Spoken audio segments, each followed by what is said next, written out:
NFPA 496, titled Standard for Purged and Pressurized Enclosures for Electrical Equipment in Hazardous Classified Locations, permits the utilization of purged and pressurized enclosures within Class 1, Division 2 hazardous locations.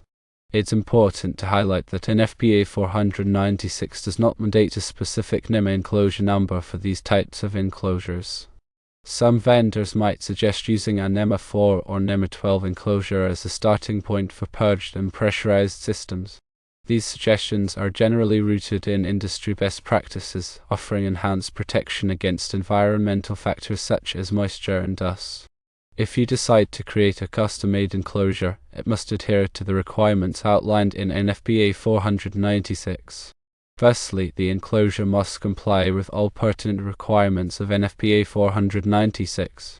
This includes aspects related to the construction of the enclosure, the purging process, and pressurization. Secondly, the materials used in the enclosure and its overall design must be appropriate for the specific classification of the hazardous location. Thirdly, the enclosure should be leak-proof to prevent the escape of any sparks. Regarding relevant codes, NEC 500.8b specifies that purged and pressurized enclosures must comply with NFPA 496. In addition, NEC 501.2 mandates that enclosures are designed and installed in a way that prevents sparks from escaping. In conclusion, creating your own enclosure for purged and pressurized systems is permissible, provided that it meets the requirements of NFPA 496 and the relevant NEC codes.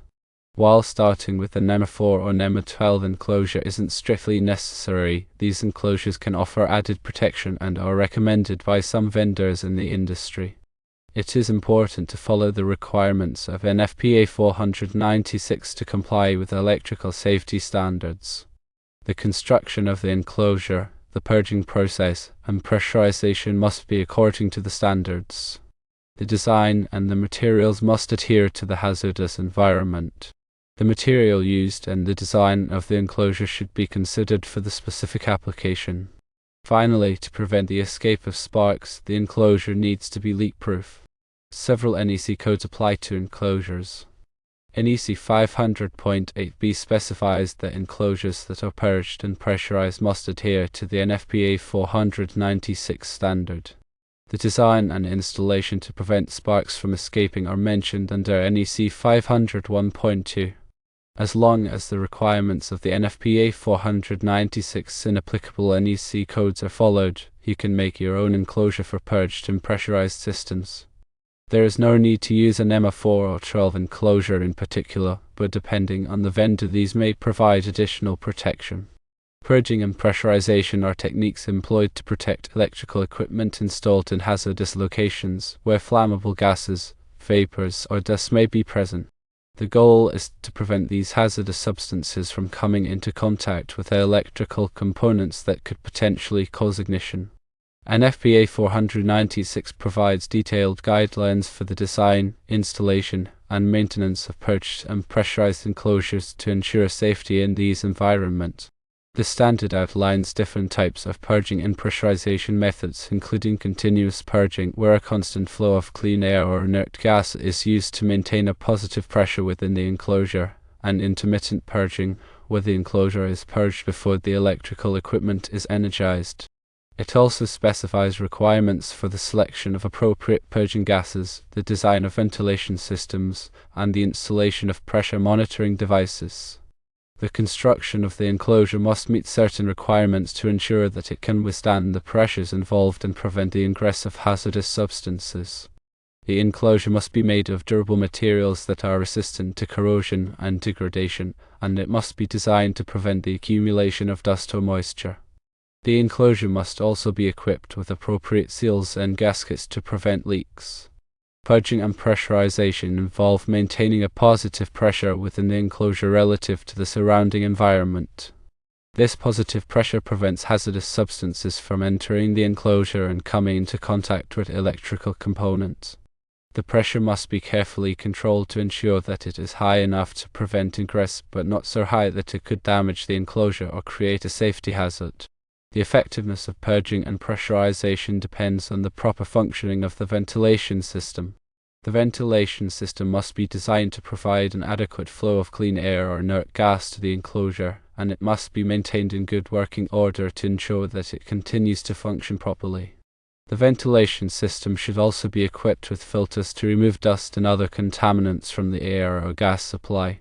Pressure monitoring devices are used to continuously monitor the pressure within the enclosure. If the pressure drops below a certain level, an alarm is triggered, and the electrical equipment is automatically de-energized. This prevents the equipment from being energized in a potentially hazardous environment. Regular inspections and maintenance are essential to ensure the continued safety of purged and pressurized enclosures.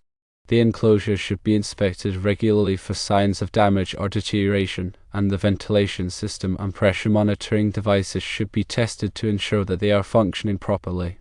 Any problems that are identified should be corrected promptly. In addition to NFPA 496, several other standards and codes may be relevant to purged and pressurized enclosures, depending on the specific application and location.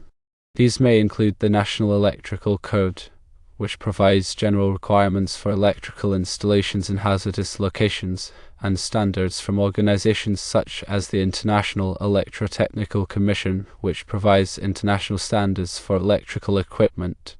Purged and pressurized enclosures are an effective way to protect electrical equipment in hazardous locations, but they must be properly designed, installed, and maintained to ensure safety. By following the guidelines in NFPA 496 and other relevant standards and codes, it is possible to create a safe and reliable electrical system in even the most challenging environments. The materials used for custom-made enclosures are a crucial factor in ensuring their safety and effectiveness in hazardous locations. The choice of materials depends on several factors, including the specific hazardous substance present, the temperature range, and the level of corrosion resistance required. Common materials used for purged and pressurized enclosures include stainless steel, aluminum, and fiberglass reinforced polyester. Stainless steel is a popular choice for enclosures used in corrosive environments, as it is highly resistant to rust and other forms of corrosion. It is also a strong and durable material that can withstand high pressures and temperatures. Aluminum is a lightweight material that is often used for enclosures that need to be portable or easy to install. It is also a good conductor of heat, which can help to dissipate heat generated by electrical equipment inside the enclosure. Fiberglass reinforced polyester is a non-metallic material that is often used for enclosures in corrosive environments. It is resistant to a wide range of chemicals and is also a good insulator, which can help to prevent electrical shock. The design of custom-made enclosures is also critical to their safety and effectiveness. The enclosure must be designed to withstand the pressures involved in purging and pressurization, and it must be leak-proof to prevent the ingress of hazardous substances. The enclosure should also be designed to provide adequate ventilation to prevent the accumulation of heat or condensation. When designing a custom-made enclosure, it is important to consider the location of electrical components inside the enclosure. The components should be arranged in a way that allows for easy access for maintenance and repairs. The components should also be protected from vibration and shock. It is crucial to properly ground custom-made enclosures to prevent electrical shock hazards. The grounding system should be designed to provide a low-resistance path to ground for any fault current. The grounding system should also be regularly inspected and tested to ensure that it is functioning properly. The use of purged and pressurized enclosures in hazardous locations requires careful consideration of several factors, including the selection of appropriate materials, the design of the enclosure, and the grounding system. By following the guidelines in NFPA 496 and other relevant standards and codes, it is possible to create a safe and reliable electrical system in even the most challenging environments. NEMA 4 enclosures are designed to provide protection against splashing water, hose-directed water, and the ingress of solid objects such as dust and dirt. NEMA 12 enclosures are designed to provide protection against dripping and splashing non-corrosive liquids, as well as the ingress of dust, dirt, and fibers. While these enclosures offer a certain level of protection against environmental factors, they are not specifically designed for use in hazardous locations.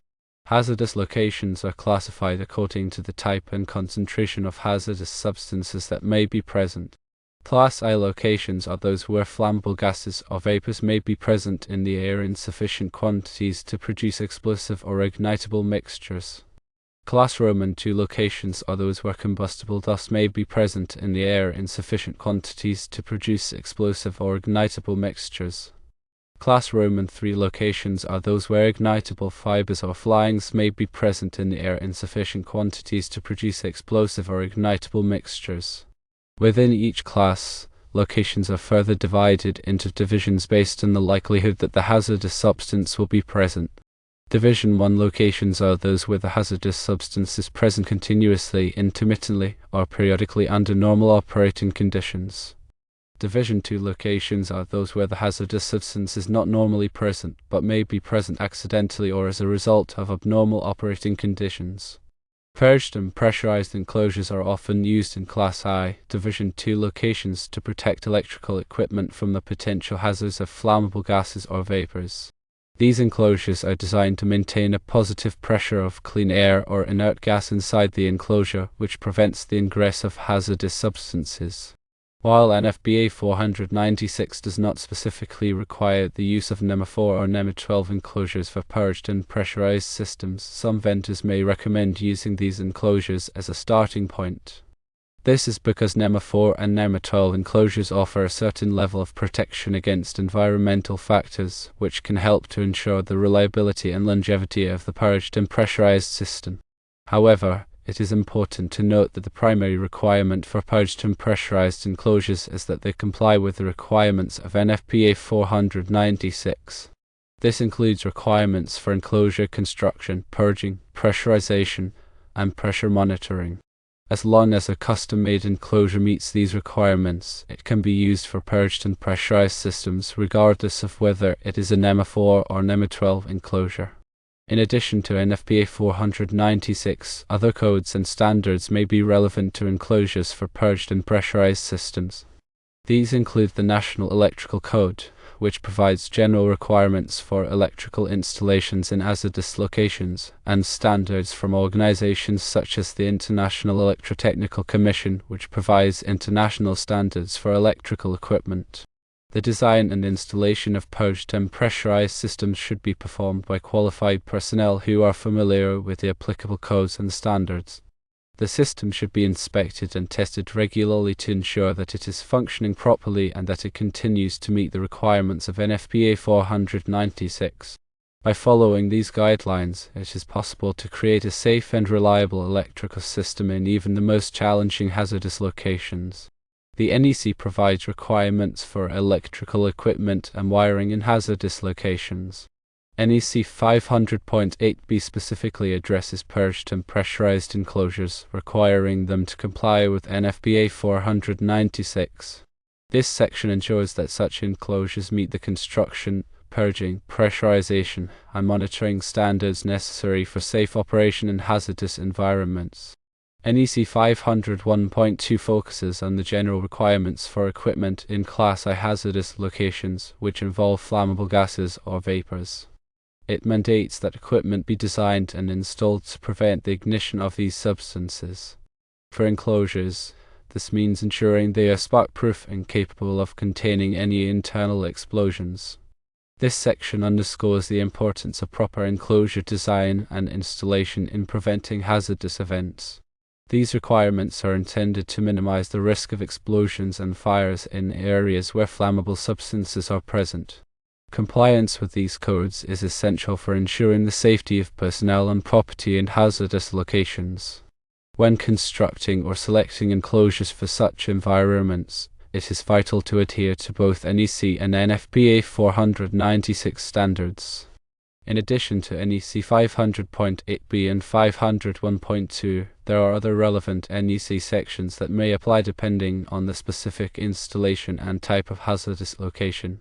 These may include articles addressing wiring methods, sealing requirements, and bonding and grounding.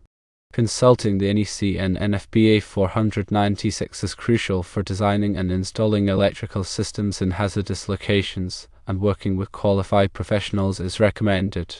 They can help ensure that all applicable requirements are met and that the system is safe and reliable.